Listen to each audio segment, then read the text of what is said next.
हाँ, आज एक बहुत इंपॉर्टेंट टॉपिक स्टार्ट करने जा रहे हैं जिसका नाम है, आप देख लिया होगा, स्वतंत्रता सेनानी, या फिर आप मान सकते हो प्रमुख व्यक्तित्व है। ठीक है, इसको नाम प्रमुख व्यक्तित्व भी कह सकते हो। ठीक है ना, बात एक ही है। प्रमुख व्यक्तित्व मान लीजिए, योद्धा मान लीजिए, स्वतंत्रता योद्धा, कुछ भी नाम ले सकते हो। जो अपना टॉपिक सीईटी में भी है, अपने एलडीसी में भी है, second grade, first grade, REET, सब के पटवार, सभी एग्जामों में वीडियो, सभी एग्जामों के अंदर टॉपिक बहुत ज़्यादा इंपॉर्टेंट है। सिविल सर्विसेज में तो खैर है ही है। ठीक है, लेकिन मैंने इसको फिर आपको सिविल सर्विसेज जितना ही करवाया है वर्डिंग में, क्योंकि वहाँ पर आपके हर किसी बंदे के ऊपर लिखना होता है 50 शब्दों में, 20 शब्दों में, 30 शब्दों में। ठीक है, तो वो जितने वर्ड्स में लिखना होता है उनके अकॉर्डिंग मैंने सब कुछ पूरा सेट करके दिया है कि इन फ्यूचर में आपके काम आए। और फैक्ट भी डाल दिए ताकि छोटे एग्जामों में क्या फैक्ट आते हैं, सिविल सर्विसेज में फैक्ट कम आके उसमें लिखना होता है, बाकी छोटे एग्जामों में, चाहे वो एलडीसी का एग्जाम हो, चाहे आपके सीईटी हो, चाहे रीट हो, पटवार हो, वीडियो हो, इसमें फैक्ट ज़्यादा आते हैं। ठीक है, तो उस सब से मॉडिफाई करके बहुत ज़बरदस्त तरीके से टॉपिक को मॉडिफाई किया है। और इतने दिन थोड़ी क्लासेस नहीं हो पाए, उसके लिए तो सॉरी, बिकॉज घर में बहुत ज़्यादा फंक्शन थे और थोड़ी तबीयत भी ठीक नहीं थी। लेकिन अब रेगुलर क्लासेस होने वाली हैं। ठीक है, और जो अपनी टेस्ट सीरीज पेंडिंग थी अब बिल्कुल कंटिन्यू अपन स्टार्ट करेंगे। और जो 1 दिसंबर आ रहा है, 1 दिसंबर से एक ऐसा प्लान लेके आऊँगा तगड़ा, एक दिन मिस नहीं करेंगे। अब ये पक्की बात है, कंटिन्यू चलने वाले हैं। बस अब आप इस टॉपिक को अपन 2 पार्ट में कंप्लीट करेंगे। आपको पता है अपन जस्ट थोड़े दिन पहले रीति रिवाज का टॉपिक कंप्लीट किया था, 4 या 5 पार्ट बनाए थे। पूरा मैंने सिविल सर्विसेज तक का लिया था, क्योंकि वो बहुत बड़ा टॉपिक था और बहुत छोटे में उसको सिमटा दिया जाता है लोगों के द्वारा। लेकिन नहीं, ऐसा नहीं करेंगे, उसको पूरा डीपली किया अपन ने। टाइम अच्छा खासा अपने पास में भी है, उसका टेस्ट लेंगे, इसको कंप्लीट कर लेते हैं। अभी एक मिल गया, एक सुबह मिल जाएगा, बस कंप्लीट ही आपका। और फिर 1 तारीख से जितने भी टॉपिक कंप्लीट हो रहे हैं उसके टेस्ट सीरीज स्टार्ट हो जाएगी, परमानेंट वही टॉपिक वाइज टेस्ट शुरू, एकदम शानदार अपन तैयारी करने वाले हैं। अब इसके पार्ट 2 बनाए अपन, 2 पार्ट बनाए हैं।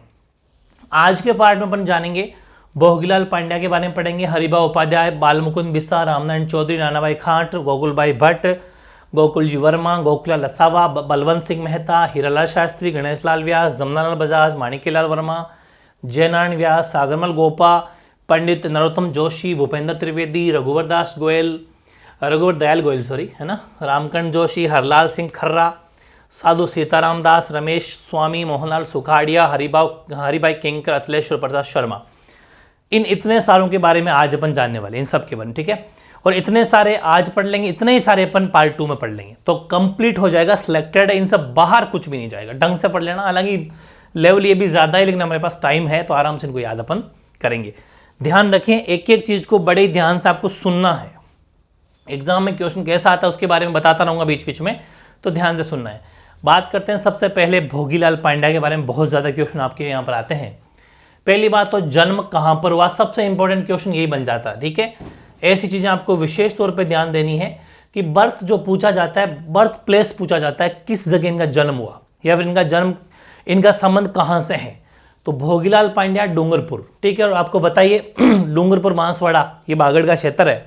ठीक है, तो इनको बागड़ का गांधी भी कहा जाता है, ये आपको विशेष तौर पर ध्यान रखना है। जन्म का भले ईयर भले ही मत याद रहो, ईयर तो देखो मैंने लिख दिया, बाकी ईयर ज़्यादा इंपॉर्टेंट नहीं है। ज़्यादा इंपॉर्टेंट है जन्म हुआ कहाँ। ठीक है ना, मतलब ईयर इंपॉर्टेंट नहीं है, प्लेस इंपॉर्टेंट है, जगह। ठीक है ना, जगह इंपॉर्टेंट है कि किस जगह इनका बर्थ हुआ, तो वो हुआ डूंगरपुर के अंदर। पद्म विभूषण, अब जैसे कोई कोई महान हस्तियां हैं उनको किन किन से सम्मानित किया गया है वो भी वेरी इंपॉर्टेंट है। तो पद्म विभूषण से सम्मानित, एग्जाम में क्वेश्चन आ जाएगा भोगीलाल पांड्या को सम्मानित किया गया है, तो पद्म विभूषण से। ठीक है, बागड़ का गांधी बहुत ज़्यादा इंपॉर्टेंट, बहुत बार पूछा जाता है कि बागड़ गांधी कौन है। 4 ऑप्शन होते हैं, उनमें भोगीलाल पांड्या का टिक करना है आपको। फिर इन्होंने सीधी सी बात है बागड़ सेवा मंदिर नाम से एक संस्था स्टार्ट की थी। फिर अपन इनके बारे में ये भी क्वेश्चन आता है, ये थोड़े सिविल सर्विसेज के हिसाब से लिख दिया मैंने, और वैसे एमसीक्यूज भी आ जाते हैं कि भाई जो भोगीलाल पांड्या है इन्होंने कौन कौन से समाज सेवा के, समाज कल्याण के काम किए। तो ये किए कि एक तो बागड़ सेवा मंदिर के नाम से एक ट्रस्ट संस्था बनाई थी, इंस्टीट्यूशन बनाया था। इस संस्था के बाद में ये बंद हो गई, क्योंकि ये तो कुछ भी बंद तो हो सकता है। तो बंद हो जाने पर वापस सेवा संघ संस्था का गठन किया था, मतलब पहले बागड़ में सेवा मंदिर बनाया, इसके बाद में ये बंद हो गई तो सेवा संघ संस्था के नाम से एक संस्था और बनाई, इंस्टीट्यूट बनाई, जिसमें समाज कल्याण की बातें होती है, लोगों के वेलफेयर की काम करते हैं, महिला शिक्षा, निरक्षरता, इन पर काम किया जाता है। 1942 में भारत छोड़ो आंदोलन में भी इन्होंने, भोगीलाल पांड्या ने जो है पार्टिसिपेट किया या प्रचार किया। आपको इतना सा याद रखना है कि भोगीलाल पांड्या का संबंध जो है वो भारत छोड़ो आंदोलन से भी हैं, ठीक है। भारत छोड़ो आंदोलन में इन्होंने पार्टिसिपेट किया या ऐसा मान लो कि उसके लिए प्रचार किया, कोने कोने में बस घूमे।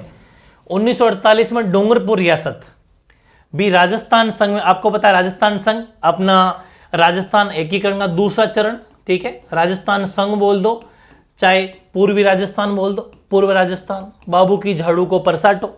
25 मार्च 1948 में इसका उद्घाटन किया गया गॉडगिल के द्वारा। ये सब अपन पढ़ रखा है, बाबू की झाड़ू को परसाटो, इसके अंदर अपने बांसवाड़ा डूंगरपुर प्रतापगढ़ ये सब आपको अपने एकीकरण पढ़ लिया था।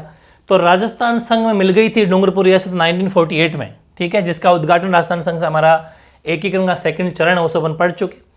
उस टाइम पर भोगीलाल पांड्या को आपको पता है मंत्री बनाया गया था। मैंने सारी बातें ट्रिक में समझा रखी है, राजस्थान के एकीकरण में, इंटीग्रेशन राजस्थान, ठीक है।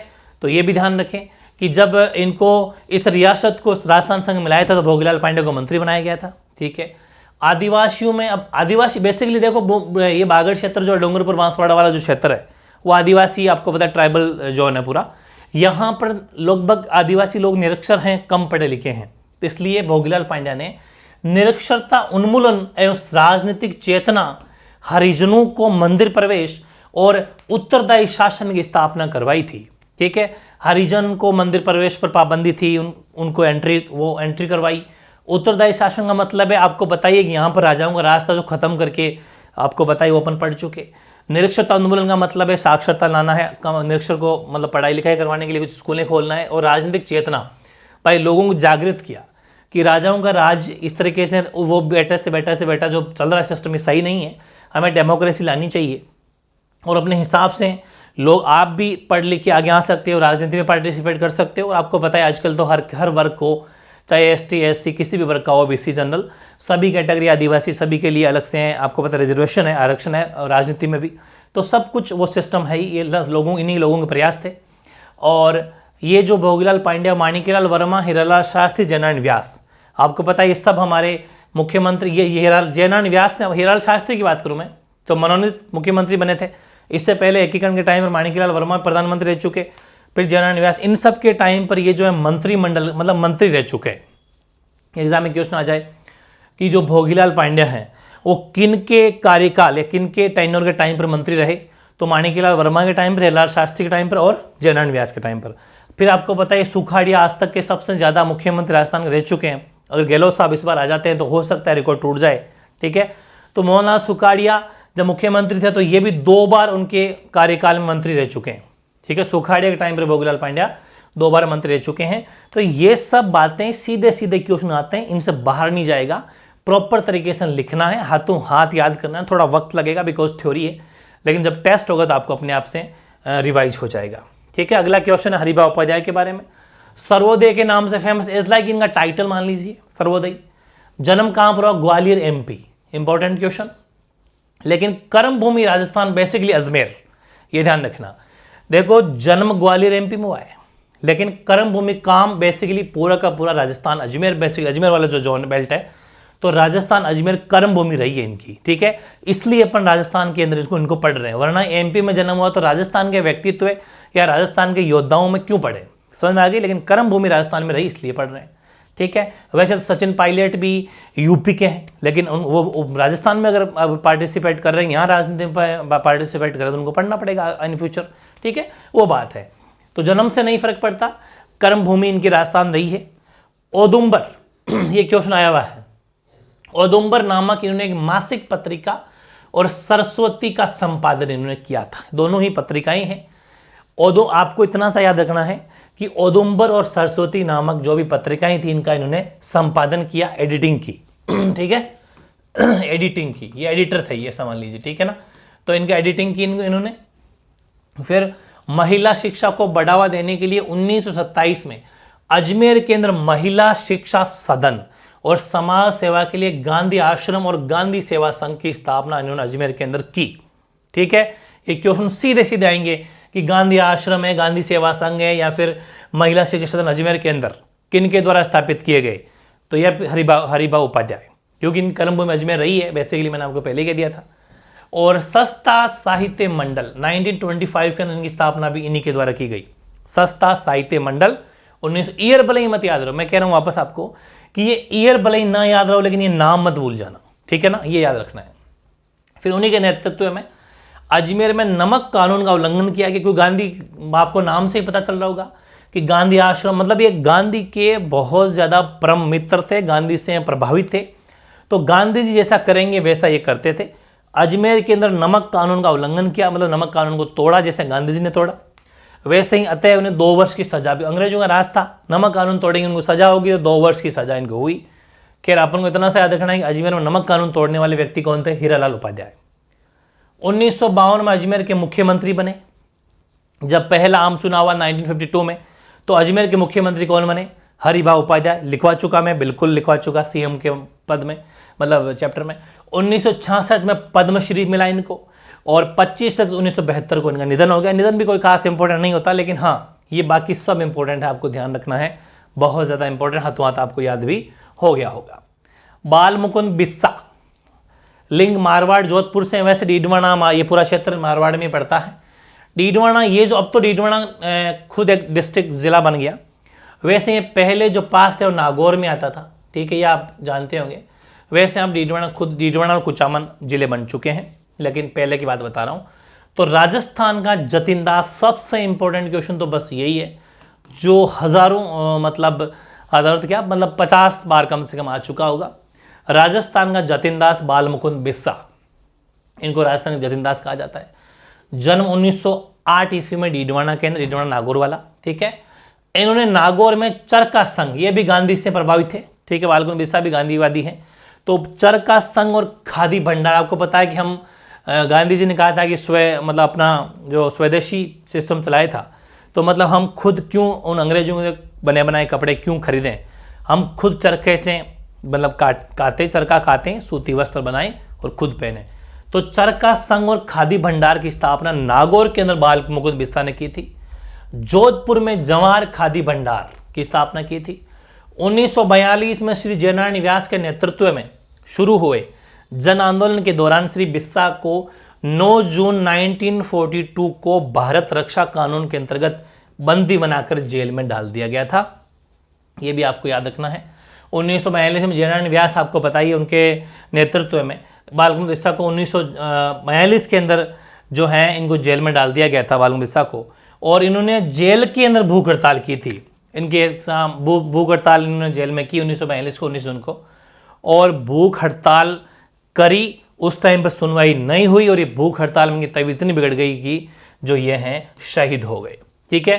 तो ये क्वेश्चन बहुत बार आया है कि निम्न में से कौन सा स्वतंत्रता सेनानी, कौन सा वीर योद्धा, कौन सा ऐसा व्यक्ति है जो जेल में भूख हड़ताल के दौरान शहीद हो गए या फिर वीर गति को प्राप्त हो गए? तो बाल मुकुंद बिस्सा थे 1942 में, 19 जून 1942 को। ये ध्यान रखना, जोधपुर जेल की बात है, जोधपुर जेल, ठीक है, ये चीज़ है। फिर रामनारायण चौधरी, इनके बारे में तो आप अपने जब एकीकरण पढ़ा था, जब किसान आंदोलन पढ़े थे, इन सब में इनका बहुत बड़ा योगदान है। जन्म हुआ इनका 1 अगस्त 1896 को, नीम का थाना, ठीक है। वैसे पहले नीम का थाना सीकर डिस्ट्रिक्ट में पड़ता था, तो 1 अगस्त 1896 को जन्म हुआ नीम का थाना में। इन्होंने बिजोलिया किसान आंदोलन की लीडरशिप भी करी थी, अपने पढ़ रखा है, विजय सिंह पथिक है, रामनारायण चौधरी, सब ने बिजोलिया किसान आंदोलन में बढ़ चढ़ के भाग लिया था।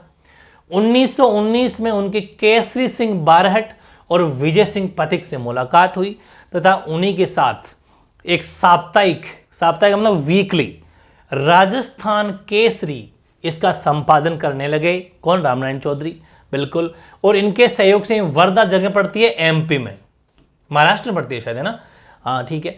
तो वहां पर राजस्थान सेवा संघ की स्थापना की थी। ये अपन पहले पढ़ चुके, तभी तो मैं कहता हूं खूब सारी बातें वहां से वापस काम आएगी। तो ध्यान रखें, वर्धा में राजस्थान सेवा संघ की स्थापना की थी, जिसके अध्यक्ष विजय सिंह पथिक और मंत्री रामनारायण चौधरी ही बने थे। तो क्वेश्चन ये आ गया कि राजस्थान सेवा संघ के मंत्री रामनारायण चौधरी बने।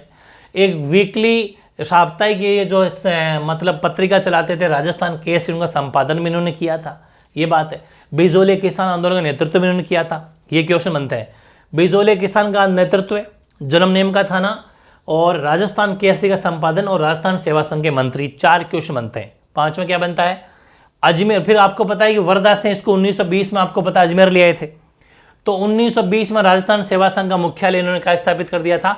अजमेर में। ये ध्यान रखना, हेडक्वार्टर, ये अपन बात कर चुके। तो हेडक्वार्टर कहाँ पर स्थापित कर दिया था? अजमेर के अंदर कर दिया।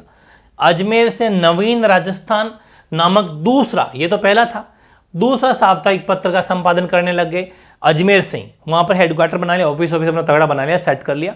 उसके बाद में नवीन राजस्थान पढ़ चुके अपन, एक दूसरा साप्ताहिक वीकली पत्रिका स्टार्ट कर दिया। 1930 के सविनय अवज्ञा आंदोलन, अपन क्लास 10 से पढ़ते आ रहे हैं, 1930 में होता सविनय अवज्ञा आंदोलन, नॉन कॉर्पोरेशन मूवमेंट है ना, तो इसमें इन्होंने सक्रिय भाग लिया और जेल गए। ठीक है। 1932 में हरिजन सेवक संघ की राजपूताना शाखा का कार्यभार संभाला। हरिजन सेवा संघ, ऐसा मान लो कि हरिजन सेवा संघ 1932 में स्थापित हुई थी, उनका नेतृत्व इन्होंने किया था। गांधी जी व नेहरू जी पर इन्होंने अनेक पुस्तकें लिखी। ठीक है। और 20वीं सदी का राजस्थान, ये पुस्तक इनके द्वारा लिखी गई। इंपॉर्टेंट क्वेश्चन है, 20वीं सदी का राजस्थान, ये बुक किसके द्वारा लिखी गई है? तो रामनारायण चौधरी के द्वारा। ये सिलेक्टेड सारे के सारे वो फैक्ट हैं जो आपके सिविल सर्विसेज में भी अगर शब्द लिखने होते हैं तो भी फुल है, और आपके फैक्ट भी पूछेगा तो इनसे बाहर नहीं पूछेगा, ये आपको ध्यान रखना है। नाना भाई खांट के बारे में तो मैं आपको वैसे ही बीच बीच में बताता रहता हूँ, खूब सारे क्वेश्चन भी ले चुके। रास्तापाल घटना हुई थी, तो रास्तापाल के नाना भाई खांट ने प्रतिज्ञा की थी। आपको पता नाना भाई खांट क्यों शहीद हुए? कालीबाई वगैरह सब पढ़ेंगे अपन, क्योंकि इन्होंने एक प्रतिज्ञा कही थी कि एक, इनको पता है कि ये स्कूल चलाते थे, पाठशाला हिंदी में बोल दो चाहे, कि जब तक मेरी जान रहेगी, जब तक मेरे शरीर में दम रहेगा, जान रहेगी, तब तक मैं अपने गांव रास्तापाल, रास्तापाल गांव का नाम है। ठीक है। रास्तापाल क्या है? गांव का नाम है। इस रास्तापाल के अंदर पाठशाला बंद होने नहीं दूंगा। ठीक है, ये कहा था।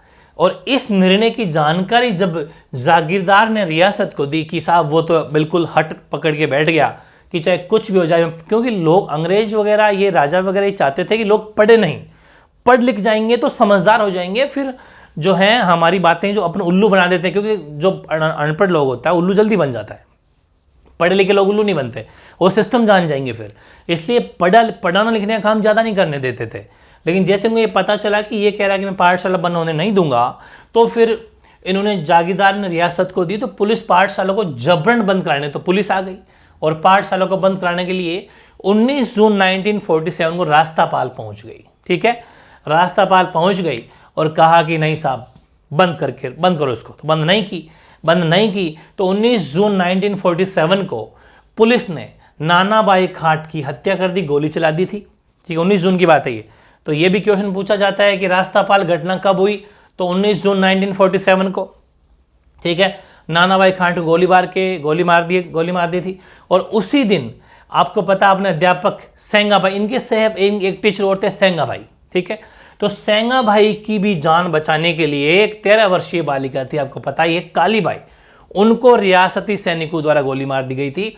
देखो, इन गुरुजी को तो गोली मार के मार दिया, फिर सेंगा बाई की जान बचाने के लिए काली बाई कूद गई थी। ठीक है, तो उन्होंने उसकी भी जो है गोली मार के हत्या कर दी।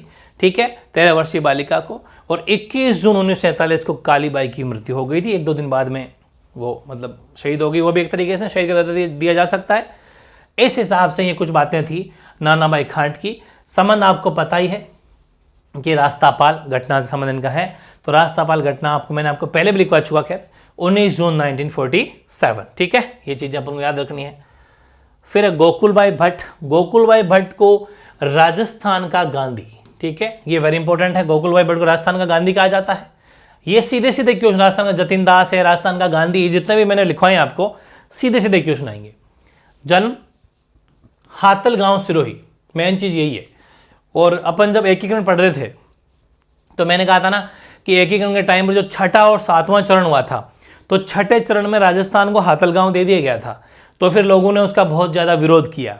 तो फिर जो वहाँ के उस टाइम के लीडर थे, उन्होंने क्या कहा था, वल्लभ भाई पटेल वगैरह ने, कि भाई हमने तो आपको राजस्थान वासियों को गोकुलभाई भट्ट चाहिए था, जो हमने दे दिया। मतलब गोकुलभाई भट्ट का गांव है हातल, तो हातल दिया था, हमने उसका घोर विरोध किया। ये सब अपन पहले पढ़ चुके।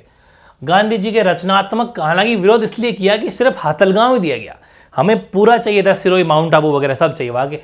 बाकी हातल गांव से मेरे को ऑब्जेक्शन नहीं, हातल गांव तो हमारे पास ही रहना था। ठीक है, आज भी हमारे पास ही है, राजस्थान में ही है मतलब। तो गांधी जी के रचनात्मक कार्यों के प्रमुख सहयोगी रहे, बिल्कुल गांधी जी की हेल्प करते थे हमेशा। और नमक सत्याग्रह तथा शराबबंदी सत्याग्रह का सफल संचालन इनके द्वारा किया गया। 1939 में सिरोही प्रजा मंडल की स्थापना की, बिल्कुल ये वेरी इंपॉर्टेंट है भाई।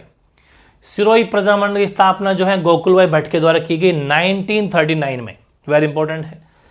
उत्तरदायी सर कहे तो ये एक ही बात हो। तो आबू का विलय अपने प्रयासों से राजस्थान में करवाया, बहुत इंपॉर्टेंट, गोकुलभाई भट्ट के प्रयासों से ही माउंट आबू आज राजस्थान में, वरना गुजरात के पास होता। आज हम माउंट आबू से कितना रेवेन्यू हमारी सरकार कलेक्ट करती है, क्योंकि बहुत वहाँ पर पर्यटक आते हैं, टूरिस्ट आते हैं, और हमारे लिए तो राजस्थान में सिर्फ एक ही जगह है थोड़ी बहुत घूमने लायक, बाकी तो समझ आप। तो आबू का विलय अपने प्रयासों से राजस्थान में करवाया था गोकुलभाई भट्ट ने, ठीक है। पद्म भूषण मिल चुका है इनको, और जमनालाल बजाज पुरस्कारों सम्मानित हमारे गोकुलभाई भट्ट है।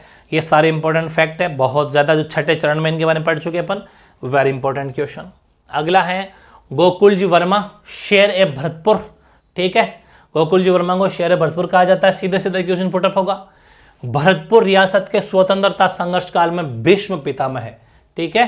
ये चीज़ तो खैर आप जानते ही हो, इसको भी देख लेना। और फिर गोकुलाल असावा, इसका जन्म टोंक में हुआ। गोकुलाल असावा जन्म कहाँ पर हुआ? टोंक में हुआ। और अजमेर मेरवाड़ा कांग्रेस कमेटी और राजस्थान मध्य भारत कांग्रेस कमेटी, इनके अध्यक्ष भी रहे। असावा संविधान निर्मात्री परिषद के सदस्य और शाहपुरा रियासत की प्रथम लोकप्रिय सरकार के प्रधानमंत्री भी रहे। 1945 में बने प्रथम संयुक्त राजस्थान के प्रधानमंत्री, और अप्रैल 1948 में द्वितीय संयुक्त राजस्थान का निर्माण होने पर प्रधानमंत्री, आपको पता है, गोकुलाल असावा रहे थे। कुल मिला के अपन इतना सा देख सकते हैं कि जो राजस्थान का एकीकरण है उसके टाइम पर गोकुलाल असावा संयुक्त राजस्थान है ना, जो हमारा था राजस्थान का चरण, उसमें प्रधानमंत्री गोकुलाल असावा रह चुके। मैं आपको लिखवा चुका, ठीक है ना, बिल्कुल, वो है मेन क्वेश्चन। 1952 के प्रथम आम चुनाव, जब आपको पता है विधानसभा के प्रथम आम चुनाव 1952 में हुए थे, ठीक है, तो उस टाइम ये हार गए। बाद में राजनीति से अपने आप को पूरी तरह अलग कर लिया। तो 1952 में इन्होंने चुनाव लड़ा था एमएलए का, लेकिन हार गए। उसके बाद में राजनीति में आए ही नहीं बिल्कुल। तो इनके बारे में ज़्यादा इंपॉर्टेंट मेरे हिसाब से इतना सा बनता है, जन्म कहाँ पर हुआ, और राजस्थान जो संयुक्त राजस्थान है, संयुक्त राजस्थान के पीएम रहे थे, प्राइम मिनिस्टर थे, प्रधानमंत्री थे। बस दो क्वेश्चन ज़्यादा इंपॉर्टेंट है। बाकी ये संविधान निर्मात्री परिषद के सदस्य, ये थोड़ा बहुत आ सकता है, ये वाली चीज़, बाकी कोई खास नहीं, ठीक है। तो सिलेक्टेड चीज़ें, मतलब लिखना आपको पूरा है, लेकिन एग्जाम में हाईलाइट भी थोड़ा कर लेना कि ये खास ज़्यादा इंपॉर्टेंट है। अगले बलवंत सिंह मेहता, वेरी इंपॉर्टेंट है। जन्म उदयपुर में हुआ बलवंत सिंह मेहता का, और मेवाड़ प्रजामंडल के प्रथम अध्यक्ष बलवंत सिंह मेहता। बलवान भुरे की माँ, अपन ने पढ़ा था ट्रिक, वेरी इंपॉर्टेंट है, जब अपने प्रजामंडल वाला टॉपिक पढ़ा था, ठीक है। 1915 में प्रताप सभा की स्थापना की, वेरी इंपॉर्टेंट है। क्रांतिकारियों के सहयोगी रहे, मतलब क्रांतिकारी समझते हो ना, 1857 क्रांति, जब भी क्रांति की बात आएगी तो उन क्रांतिकारियों की हेल्प की थी 1857 क्रांति के दौरान, उनके सहयोगी भी ये रहे। 24 अप्रैल 1938 को मेवाड़ प्रजामंडल की स्थापना के बाद आंदोलन हुआ था, उनमें गिरफ्तार करके इनको सराड़ा जो जेल है, आपको पता है, काला पानी वाली, ठीक है, तो सराड़ा जेल के अंदर को भेज दिया गया। 1942 ईस्वी के भारत छोड़ो आंदोलन में भी गिरफ्तार किए गए और जेल में इनको नजरबंद करके रखा गया था, ठीक है, ताकि ये बाहर ना आ पाए, क्योंकि बाहर आ जाएंगे तो स्वतंत्रता सेनानी जितने भी इनको और ज्यादा प्रमोट करेंगे, उकसाएंगे, तो इनको नजरबंद करके रख लिया, ठीक है। 1943 में 1943 में उदयपुर में वनवासी छात्रावास, ठीक है, उदयपुर आपको पता है वैसे ट्राइबल जोन है, पूरा एकदम अपना झीलों की नगरी है ना, जंगल टाइप है, तो वनवासी छात्रावास की स्थापना उदयपुर के अंदर की थी। तो ज़्यादा संबंध इनका उदयपुर से है। प्रताप सभा क्रांतिकारी के हेल्पर रहे, सहयोगी रहे, और मैंने मेवाड़ प्रजामंडल की स्थापना भी इन्होंने 24 अप्रैल 1938 को की थी। ये सब अपन बातें याद रखनी है। नेक्स्ट है पंडित हीरालाल शास्त्री, ठीक है, इनके बारे में सुन रखा होगा अपन ने, पहले इनके बारे में भी जाना था। इनका जन्म ये जयपुर के पास में जगह पड़ती है, 40-42 किलोमीटर दूर है, जोबनेर, ठीक है, वहाँ पर जन्म हुआ।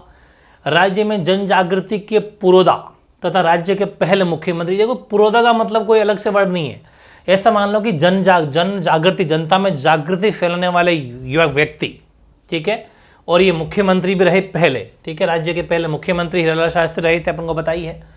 और इन्होंने एक बायोग्राफी लिखी थी, अपने ऑटोग्राफी लिखी थी, आत्मकथा, प्रत्यक्ष जीवन शास्त्र, इंपॉर्टेंट क्वेश्चन है। अपनी आत्मकथा प्रत्यक्ष जीवन शास्त्र और लोकप्रिय गीत लिखा था प्रलय प्रतीक्षा नमो नमो, ठीक है, प्रलय प्रतीक्षा नमो नमो लिखकर एक लेखक एवं गीतकार के रूप में प्रसिद्धि इनको पाई थी। एग्जाम में क्वेश्चन आएगा कि प्रलय प्रतीक्षा नमो नमो जो एक गीत है किसके द्वारा लिखा गया है, पंडित हीरालाल शास्त्री द्वारा।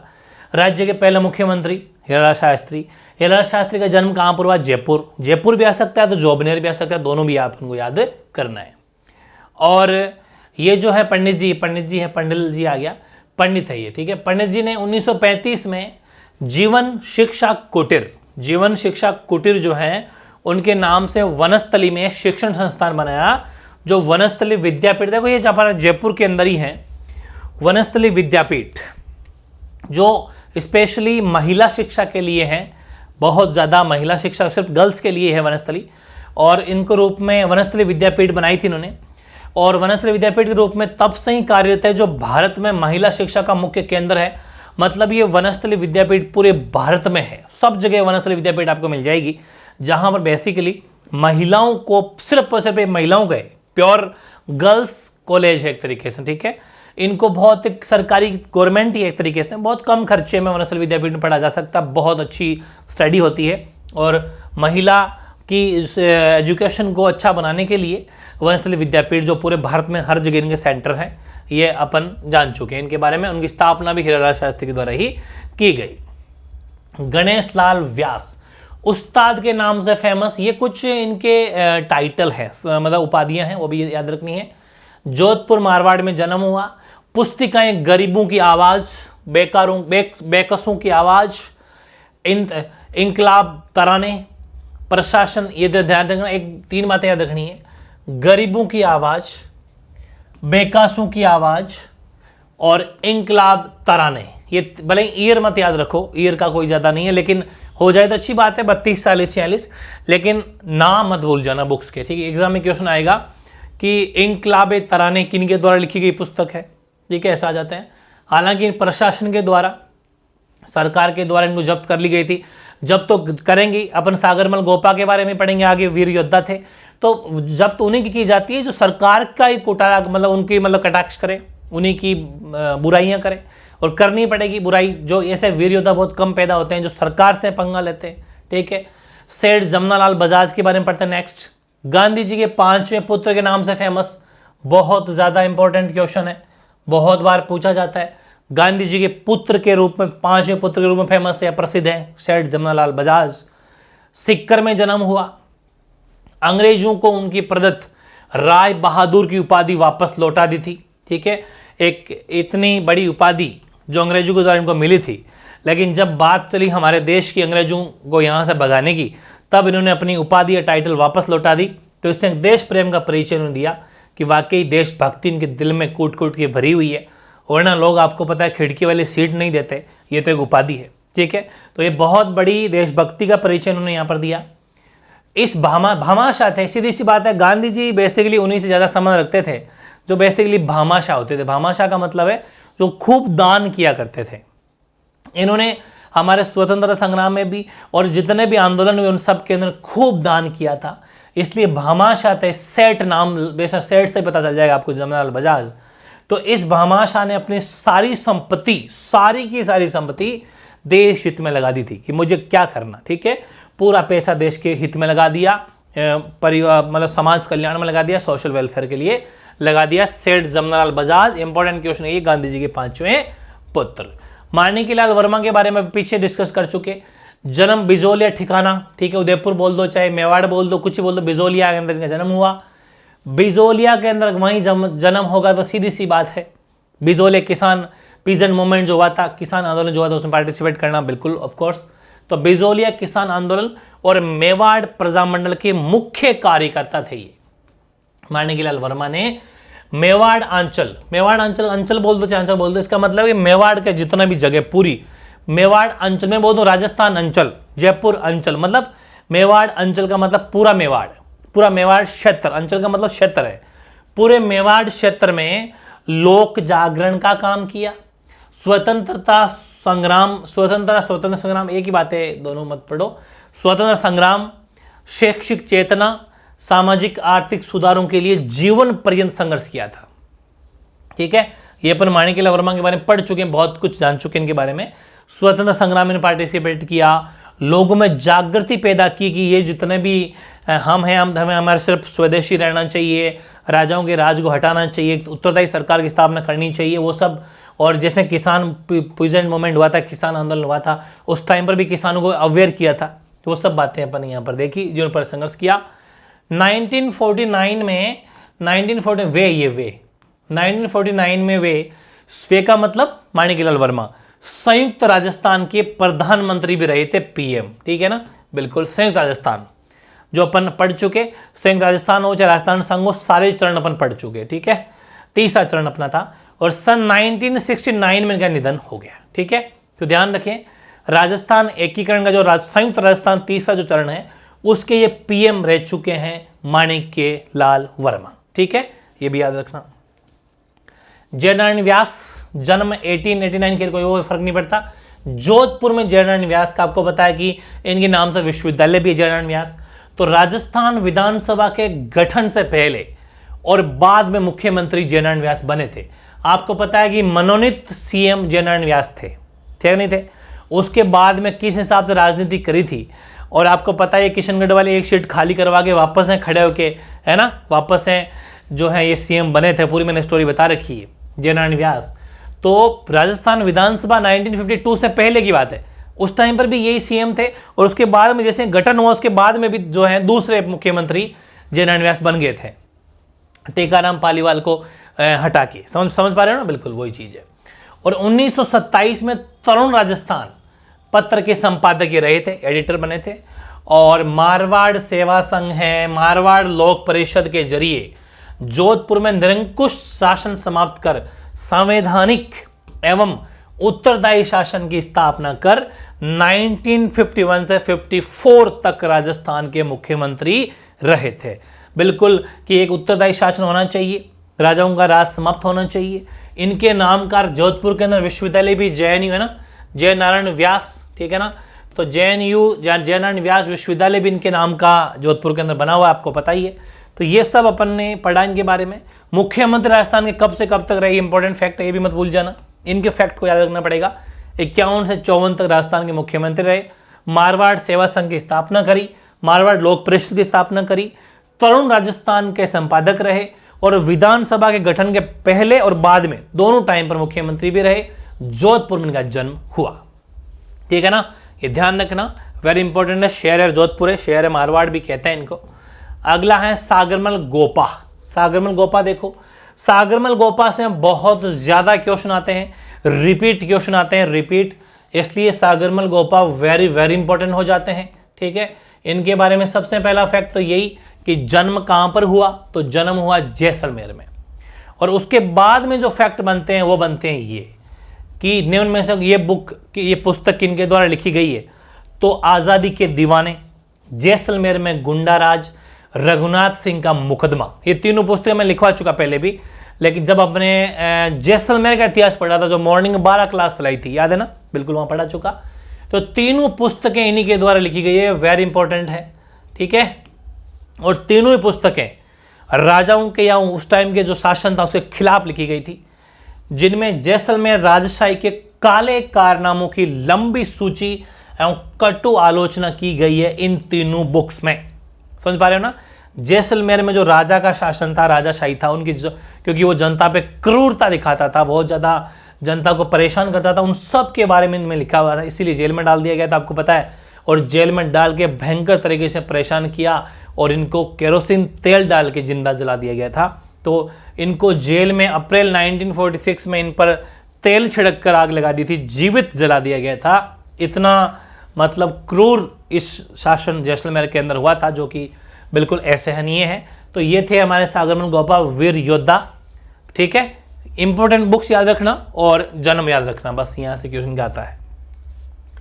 फिर पंडित नरोत्तम लाल जोशी, जन्म हुआ है झुंझुनू, ठीक है, ठीक है। 1939 में शेखावाटी के जकात आंदोलन, वेरी इंपॉर्टेंट है।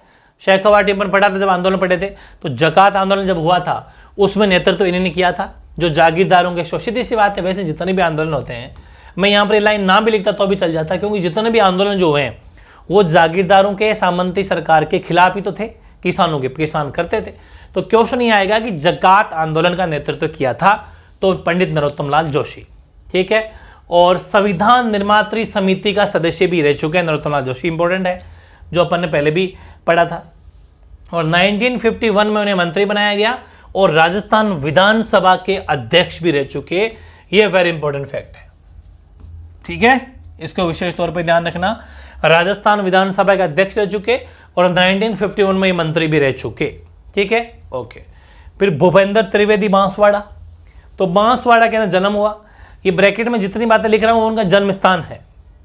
बांसवाड़ा में जन जागृति पैदा करने में योगदान रहा और बंबई से संग्राम नाम से एक साप्ताहिक पत्र निकाला इन्होंने। ये वेरी इंपॉर्टेंट फैक्ट है, वेरी इंपॉर्टेंट फैक्ट बन जाता है कि बंबई से जो एक साप्ताहिक पत्र संग्राम निकलता था वो किनके द्वारा निकाला गया, तो भूपेंद्र त्रिवेदी, ठीक है ना, वेरी इंपॉर्टेंट है। भारत छोड़ो आंदोलन जो 1942 में हुआ था, उस आंदोलन में भूपेंद्र त्रिवेदी ने भूमिगत रहकर, मतलब कि कहता है ना बिल्कुल अंडरग्राउंड रहकर, बिना किसी को पता चले, और खूब सहयोग किया था हमारे क्रांतिकारियों का, ठीक है ना, पता नहीं चलने दिया और चोरी छुपे खूब मदद की थी। और 1943 में इन्होंने धूलजी भाई और चिमनालाल मालोद के साथ मिलकर बांसवाड़ा राज्य प्रजामंडल की स्थापना की थी। वेरी इंपॉर्टेंट है, धूलजी भाई और चिमनलाल मालोद के साथ मिलकर 1943 के अंदर बांसवाड़ा राज्य प्रजामंडल की स्थापना भूपेंद्र त्रिवेदी ने की। तो जितने भी फैक्ट सिलेक्टेड है बहुत ज्यादा इंपॉर्टेंट है, कुछ भी नहीं छोड़ना है, क्योंकि वैसे ही छोड़ के और बिल्कुल सिलेक्ट करके ही बना के दिए हैं आपको। अब है रघुवर दयाल गोयल, जन्म स्थान ब्रैकेट में लिखा हुआ है बीकानेर, ठीक है।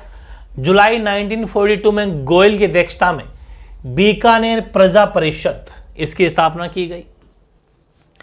गोयल ने कलकत्ता से आज का बीकानेर नामक समाचार पत्र प्रकाशित किया और आजादी के बाद, बाई 47 में अपन आजाद हो गए थे, आजादी के बाद यानी 1949 में शास्त्री मंत्रिमंडल में ये सदस्य भी रह चुके हैं, ठीक है ना। तो ये कुछ इंपॉर्टेंट फैक्ट है जो यहां से, ये वाला बहुत ज्यादा इंपॉर्टेंट फैक्ट है, इन दोनों को अच्छे से देख लेना इंपॉर्टेंट है, इनको अपन को अच्छे से देखना है। फिर है रामकरण जोशी, संबंध दौसा, ठीक है, जयपुर के पास में दौसा में टीचर थे, अध्यापक के रूप में कार्य किया और जोशी ने 1942 में जयपुर प्रजामंडल की समझौता प्रस्थ नीति का विरोध किया और आजाद मोर्चे का गठन कर आंदोलन किया था। आजाद मोर्चा अपन पढ़ चुके, जब अपन ने प्रजामंडल पढ़े थे तो जयपुर प्रजामंडल सबसे पहले पढ़ा था, याद है ना, बिल्कुल। तो आजाद मोर्चे का गठन किया था रामकरण जोशी ने और जो समझौता प्रस्थ नीति उसका बिल्कुल अपोज किया था, विरोध किया था, उनके साथ में नहीं रहे थे, ये इंपॉर्टेंट है। और स्वराज्य नामक साप्ताहिक पत्र निकाला, वेरी इंपॉर्टेंट। देखो अभी अपन ने संग्राम की बात की थी, ये संग्राम भूपेंद्र त्रिवेदी ने निकाला था साप्ताहिक पत्र, वैसे स्वराज्य साप्ताहिक पत्र जो निकाला रामकरण जोशी दौसा, वेरी इंपॉर्टेंट है, ये भी आपको ध्यान रखना है। इनसे ही क्वेश्चन सीधे सीधे पुटअप होते हैं डायरेक्ट, ठीक है, इनको ध्यान रखना। चौधरी हरलाल सिंह खर्रा, ठीक है, इनकी मैं अगर बात करूं, सरदार हरलाल सिंह खर्रा बोल दो चाहे चौधरी हरलाल सिंह खर्रा बोल दो, दोनों नाम आते हैं। झुंझुनू में जन्म हुआ, शेखावाटी झुंझुनू में जन्म हुआ। किसान एवं प्रजामंडल आंदोलन में इन्होंने सक्रिय भूमिका निभाई थी, बिल्कुल। और विद्यार्थी भवन झुंझुनू की स्थापना इन्होंने की थी, विद्यार्थी भवन झुंझुनू इनकी स्थापना की।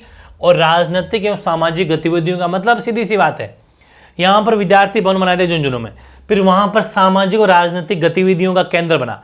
भाई कोई भी सोशल और पॉलिटिकल एक्टिविटी होगी तो वहां पर ही मीटिंग रखते थे और लोगों को मोटिवेट करते थे। कुशल नेतृत्व के कारण उनके सहयोगियों ने सरदार की उपाधि, सरदार जानते हो, सरदार बोल दो चाहे, मतलब बड़ा सरदार, राजा सरदार, ठीक है, ये टाइटल इसलिए इनको सरदार हरलाल सिंह खर्रा कहा जाता है। सरदार एक वो बंदा होता है जो लीडरशिप करता है, उनके नीचे सब काम करते हैं ऐसा, ठीक है, इसलिए इन्होंने कुशल नेतृत्व था, इनका अच्छा लीडरशिप थी, इस कारण से जो सहयोगी इनको सरदार के नाम से भी जानते थे। वैसे इनके साथ ही रहे, आपको पता ही है, बिजोलिया किसान आंदोलन पर बहुत इनके बारे में पढ़ चुके थे विजय सिंह पति के साथ में। तो साधु सीताराम दास बिजोलिया, ठीक है ना, तो माणिकीलाल वर्मा, साधु सीताराम दास, विजय सिंह पति, इन सब का संबंध बिजोलिया से ही है। जन्म 1884 में, मेन क्वेश्चन, बिजोलिया में जन्म हुआ इनका। बिजोलिया ठिकाने के अधीन पुस्तकालय की नौकरी करते थे, लाइब्रेरियन जो होते हैं उनमें लाइब्रेरी में काम करते थे, पुस्तकालय में, ठीक है, बुक्स वाला जो होता है उसमें काम करते थे। तो जब आपको पता ही है कि जो बिजोलिया का राव था, मतलब बिजोलिया का जो राजा था पृथ्वी सिंह, उसने तलवार बंदाई कर लगाया था, अपन देखा था ना, तो तलवार बंदाई कर के रूप में महाराणा को बड़ी धनराशि देनी पड़ी, तो उनसे जनता पर तलवार बंदी की लगान लगा दी। तो अब साधु सीताराम दास पूर्ण रूपेण किसानों के जागृत करने के लिए समर्पित हो गए। अपन को इतना सब नहीं लगना, मैं सिविल सर्विसेज के लिए आपको लैंग्वेज लिख के दी है, बाकी इतना सा समझ लो कि बिजोली का राव था राव पृथ्वी सिंह, याद है आपको, तो इसने तलवार बंदाई कर लगा दिया। तलवार बंदाई कर क्या होता है कि जैसे नया राजा बनेगा तो इनसे ऊपर जो महाराणा होते हैं, भाई ये तो राजा है, राव है वहां का, कौन, पृथ्वी सिंह तो राव है, और इनके ऊपर जो उदयपुर महाराणा है, उनको ये जितने भी सामंत नीचे राजा बनते थे, छोटे छोटे राजा, इन सब के ऊपर मेन हेड होता था महाराणा, ठीक है। तो उनको एक राशि चुकानी पड़ती थी कि मैं आज से नया राजा बना हूं, तो नया राजा बना तो महाराणा को जाके वहां पर आपको एज ए गिफ्ट, वो मान लीजिए एक काफी बड़ी रकम चुका के आनी पड़ती थी। तो वो रकम चुका के उसे बोल दिया तलवार बंदाई, तलवार आज से मतलब राजा बन गया ना, तो उसे तलवार बंदाई करके नाम से टैक्स लगा दिया। कहा कि आज से मैं नहीं चुकाऊंगा, मैं तो राजा हूं, तो जनता से तलवार बंदाई कर लूंगा, फिर वो मैं उनको दे के आऊंगा, ठीक है। तो इसका जबरदस्त विरोध किया था साधु सीताराम दास ने कि भाई राजा बना तू बना है, तो उन्हें चौरी कर भी लगा दी, ये तलवार भाई क्या क्या नाटक है ये। तो इन्होंने जबरदस्त तरीके से जनता का साथ दिया और कंप्लीटली किसानों के पक्ष में आ गए, जबकि नौकरी करते थे उस नौकरी को छोड़ के, ठीक है। ये सब अपन पहले पढ़ चुके और भी देख लेते हैं। ऐसे हैं रमेश स्वामी। रमेश स्वामी है ये बेगार प्रथा, बेगार जानते हो ना भाई, जैसे किसी को बेगार मतलब अपने काम मजदूरी पर रख लेना, उसको बेगार देना। बेगार प्रथा के विरोध में बस स्टैंड पर बस के सामने लेटकर अपने प्राणों की बलि देने वाले श्री रमेश स्वामी का जन्म सन 1904 में भूसावर भरतपुर, ठीक है, ये ध्यान रखना, ये भरतपुर है, भरतपुर, ठीक है, वहां इनका जन्म हुआ। और 1942 के भारत छोड़ो आंदोलन और 1945 में गिरफ्तार कर नजरबंद कर दिया गया था। वैसे ये क्वेश्चन है तो ध्यान रखना, बस स्टैंड और बस के सामने लेटकर अपने प्राणों की बलि दे दी थी, ठीक है। बेगार प्रथा का विरोध किया था कि बेगार प्रथा का मतलब है जैसे किसी को पैसा दे देना और फिर अपने वहां बेगारी बना के रख लेना, एक तरीके से दास बना के रख लेना, इन सब प्रथाओं का बहुत जबरदस्त तरीके से विरोध किया था, अपोज किया था। इंपॉर्टेंट ठीक ठाक है, बस थोड़ा सा देख लेंगे अपन।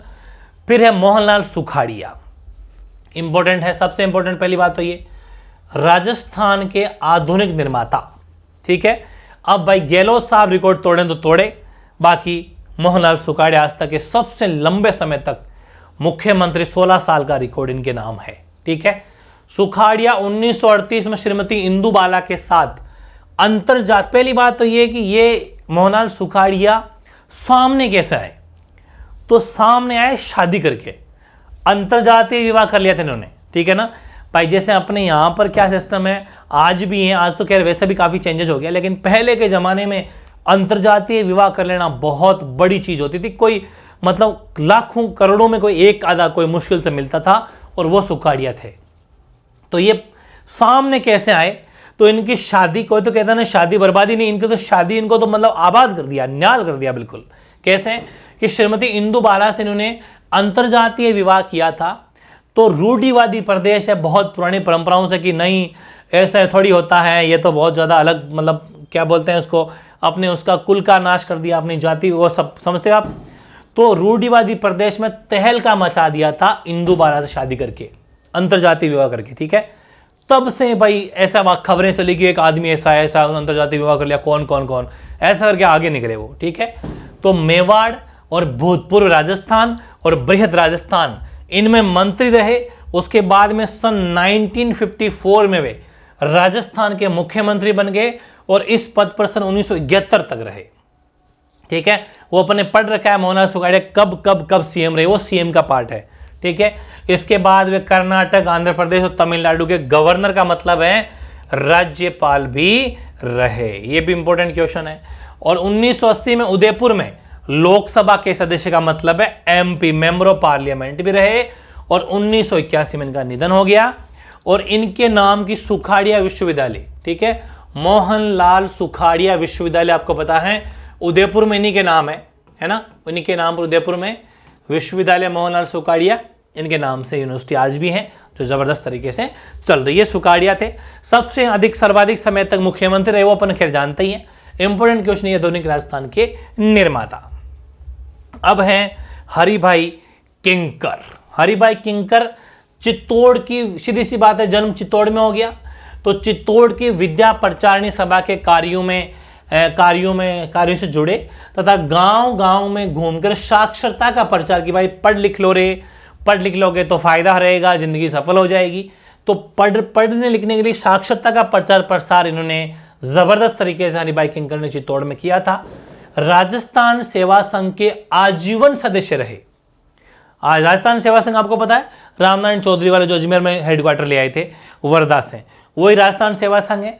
तो राजस्थान सेवा संघ के आजीवन सदस्य रहे, मेंबर रहे, और बिजोलिया किसान आंदोलन और नमक सत्याग्रह आंदोलन जो 1930 में था उसमें भाग लेने के कारण को जेल भी जाना पड़ा था। ठीक है, लेकिन क्वेश्चन सीधा सीधा आता है कि इनमें से कौन ऐसा बंदा है जिनका संबंध बिजोलिया किसान आंदोलन से है, नमक किसान सत्याग्रह आंदोलन से है, राजस्थान सेवा संघ से है। तो ये सब क्वेश्चन इन्हीं से बन जाते हैं, इसलिए फैक्ट बना के अपन को याद करना है। और आज का लास्ट टॉपिक जो है वह अचलेश्वर प्रसाद शर्मा ब्यावर वैसे अजमेर का पार्ट है। प्रजा सेवक नाम से एक साप्ताहिक पत्र, वेरी इंपॉर्टेंट है। ये जितने भी वीकली पत्र निकाल रहे हैं ना, ये तो वेरी इंपॉर्टेंट है। तो प्रजा सेवक नाम से एक साप्ताहिक पत्र निकाला जिसमें रियासती आंदोलन के समाचार एवं ठिकानों की पीड़ित जनता की समस्याओं को प्रमुखता से प्रकाशित किया जाता था। राजस्थान सेवक संघ के अध्यक्ष भी रहे। मेन इंपॉर्टेंट यही है कि एक तो प्रजा सेवक नाम से वीकली साप्ताहिक पत्र निकाला, एक बात, हरिजन सेवक संघ के नाम के अध्यक्ष भी 2 बात। तो ये थे अचलेश्वर प्रसाद शर्मा जो ब्यावर संबंध था ब्यावर से। अब एक छोटी सी हेडिंग और लगा लो आप अलग से, उस हेडिंग को लगाना देश के दीवाने। ये एक बुक है, ठीक है, ये आपको अलग से एक हेडिंग लगानी है, बुक है देश के दीवाने। ये पहली बात तो राजस्थान सरकार द्वारा प्रकाशित है, एक बात तो ये, ठीक है, राजस्थान सरकार द्वारा प्रकाशित देश के दीवाने नाम से ही पता चल रहा है। इसका मतलब इसमें किन का वर्णन होगा, किन के बारे में लिखा होगा, जो हमारे स्वतंत्र सेनानी हुए हैं, जो हमारे राजस्थान के स्वतंत्र सेनानी हुए हैं, उनकी कीर्ति गाथाओं का वर्णन किया गया है। और सरकार ने राजस्थान के 51 स्वाधीनता या स्वतंत्रता सेनानियों के नामों को सम्मिलित किया है इस बुक के अंदर। वेरी इंपॉर्टेंट फैक्ट है, इसको भी आपको साइड में लिखना है, ठीक है। तो ये जितने भी आज अपने पॉइंट पढ़े, ये बहुत ज़्यादा इंपॉर्टेंट सेशन आज का। इस सेशन को जानबूझ के मैंने इतना ही रखा है, एक पार्ट और रखेंगे ताकि ज़्यादा हैवी लोड ना पड़े आपके ऊपर। इनको ढंग से पढ़ो, और ये सब चाहे लास्ट की बुक समेत कितने हो गए, जितने भी 20-22 जो भी हो गए, इनको ढंग से पढ़ लो। एक पार्ट और होगा, वो थोड़ा सा इससे बड़ा हो सकता है, लेकिन कंप्लीट वन शॉट होगा। तो दोनों पार्ट में अपना बहुत इंपॉर्टेंट, चाहे स्वतंत्र सेनानी बोल दो, चाहे योद्धा बोल दो, चाहे प्रमुख व्यक्तित्व बोल दो, इस नाम का जो टॉपिक है वो अपना कंप्लीट हो जाएगा। बहुत ज़्यादा इंपॉर्टेंट टॉपिक है राजस्थान हिस्ट्री का, ठीक है। तो मिलते हैं पार्ट 2 में, ओके।